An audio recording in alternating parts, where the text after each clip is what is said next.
Greetings, Japan fans. Today's show, we're going to be looking at EQ.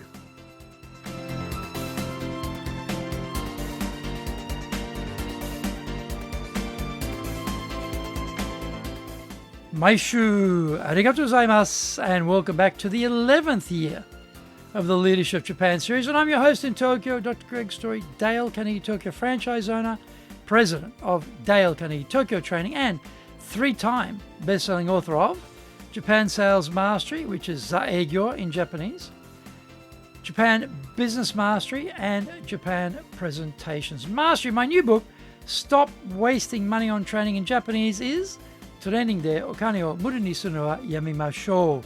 And all of my books are available on Amazon. This podcast brings insights, examples, and experience about leading in Japan. Trust me, it is different here. Don't forget to subscribe and share this podcast with your family, friends, and colleagues.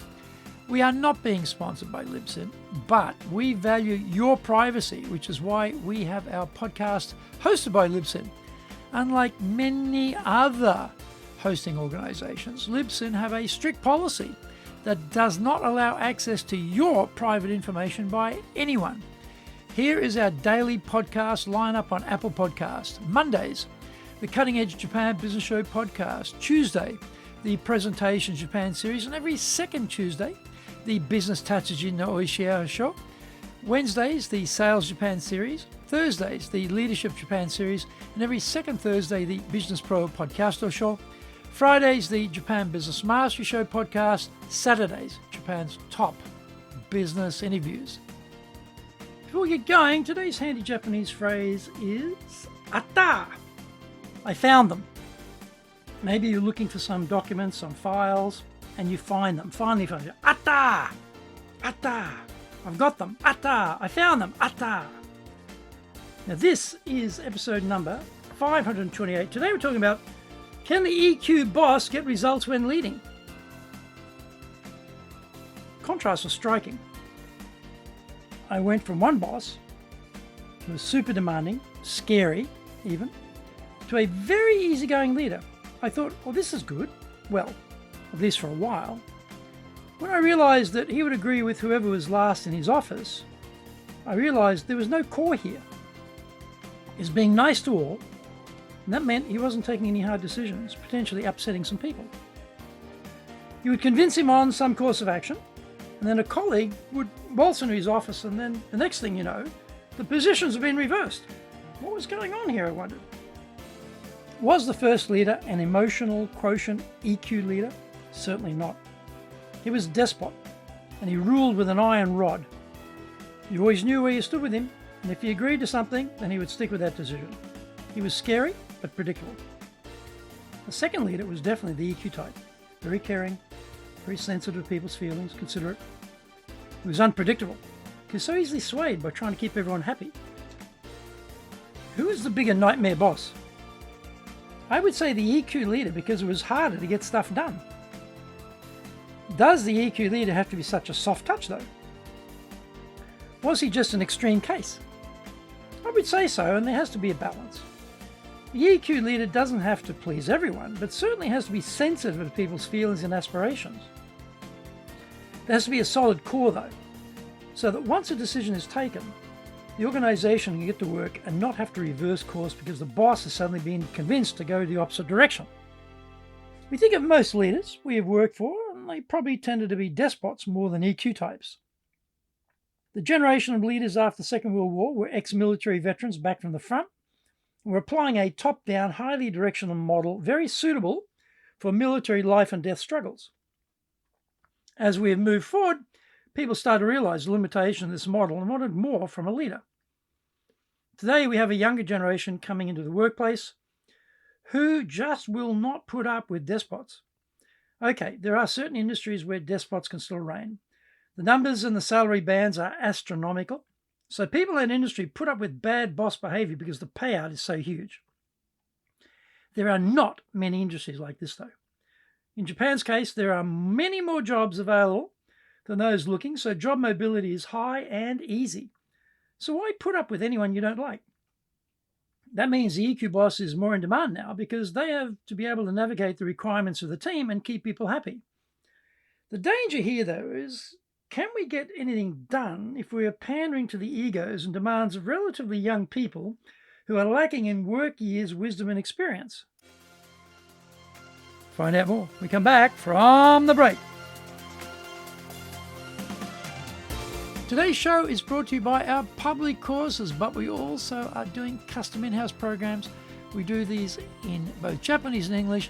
We do them face-to-face in our super safe classroom, and we do them live online. Today's show is being brought to you on the 29th of August by Step Up to Leadership. This is our core program for helping new leaders to move into their roles. On the 30th of August, we're doing storytelling, one of the fundamental planks of business communication. Go to our website at www.dale-carnegie, carnegie.co.jp.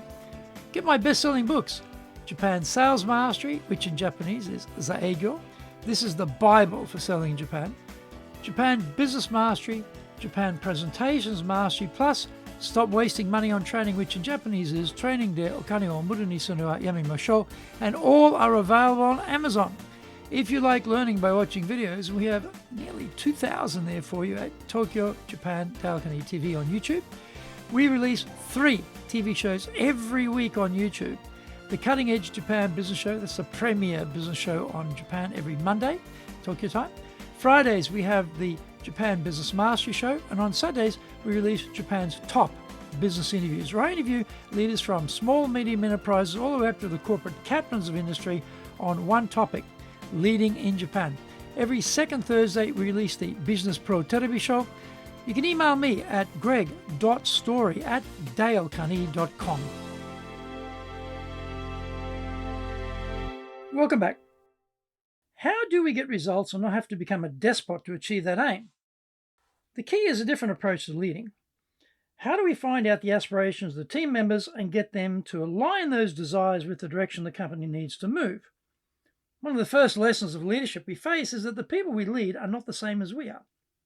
They are motivated differently, have different values, and assuming they want to be like us is delusional. We need to talk to them and find out what makes them tick and what they're trying to achieve. Ultimately, we want everyone to be happy and successful.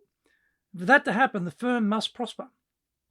It can prosper more easily if we are all feeling that the direction we are going in is the correct one.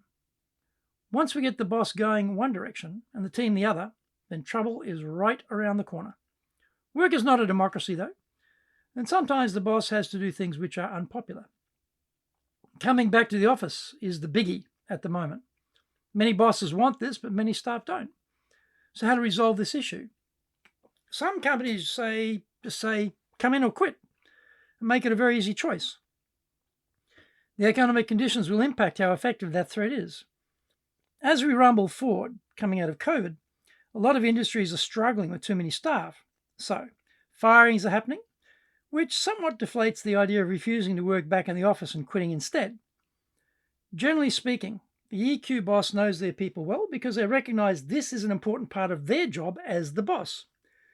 They try to make sure that the work environment is fulfilling and allows everyone to succeed, according to their own individual definition of what success looks like.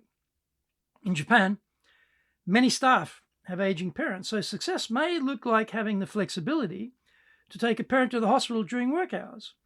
If they're working mothers, it may mean going home earlier than everyone else, or being able to leave the office during the day to pick up a sick child from their school. These types of boss flexibility have not been common in Japan, but must become more so. The EQ boss knows if they are fair, consistent, and sensitive to the needs of the team, then the team will work diligently and with loyalty. They know that a bit of flexibility goes a long way and, in fact, becomes a moat to protect the firm from having recruiters trying to lift their people out of the organization. Maybe the staff can make more money where the grass is greener, but they know there will be less flexibility, and they may judge they would rather have the flexibility and will stay. The EQ boss makes sure that is the case. Thank you for joining the Leadership Japan series. If you found the program useful, then tell your family, friends, and colleagues. Don't forget to subscribe and share this podcast. You can contact me at greg.story@dalecarnegie.com. Our website is www.dale-carnegie.co.jp. Until the next episode, take what you thought valuable, put it into action, because idea application is what makes winners winners. So be one of them. Remember, I'm in your corner, committed to your success here in Nippon.